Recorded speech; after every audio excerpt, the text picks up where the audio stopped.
Brooke from Stable Canine Training here with another daily Have a Stable Dog tip. Today's tip is about gates. So you can see I have this kind of accordion style gate across my kitchen, separating the kitchen from the rest of the house. I also have a gate here, and that heads downstairs, so I'm preventing this dog here, Piper, from having free access to the house this morning while I'm making my coffee and getting ready for the day. You can see there's a cat over here. So I use this kitchen gated area while maybe I'm introducing a new training dog to the house or a foster dog, something like that, or even just restricting the access of this dog here, who's our dog.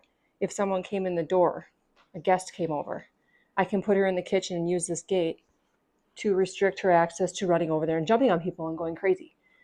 So teaching a dog to respect a gate is super handy, helpful. How I teach this, again, the dog is supervised when it is around the gates at first. She's got a dragger on, you can see. So if she went over and let's say started trying to push out of this gate, I would either grab her dragger, maybe give her a little leash pop and say, or hey, or something like that. Or I might even just grab this gate and just rattle it a little and tell her some sort of marker no word at the same time. So I'll have another video of how I use these in my office, but a great way, again, to just limit your dog's freedom and access to your whole house as they're learning things. If you had a dog that chased the cat, if they respect a gate, you can give the cat the freedom to move around the house and not feel like it's going to be chased. This helps with dogs that want to sneak off and have potty accidents, dogs that want to sneak off and go in a kid's room and chew up toys, anything like that. Gates are super handy, so it's very important to teach your dog to respect them, not to jump up and push this gate down, go through the gate, jump over the gate, anything like that. They should understand that the gate is a limit, a boundary that you have in place. Just want to show this other apparatus, which some of you may recognize as a kid's gymnastics mat. This is something else you can use as a gate or a freedom limiter. I have this up, and because I've taught our rat terrier to respect gates, she won't push past this either. So she sees it as a boundary, a limit, and she will not try to breach the barrier, let's say. Reason I have that there is because those stairs go up to my daughter's room. There's carpeting. There's also lots of toys that she likes to take and chew up. So she doesn't get to go up there and have free range without being supervised. So I simply put an exercise mat there, and she respects that because she's learned to respect gates.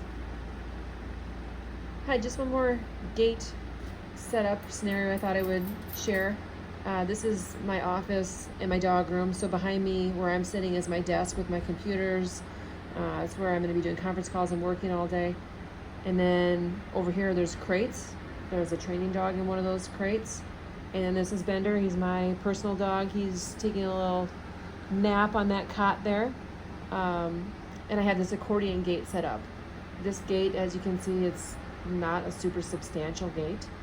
He's 78 pounds. He could easily knock this gate down, jump over this gate, but he doesn't because he's learned to respect that gate. He knows it's a boundary, it's a limit.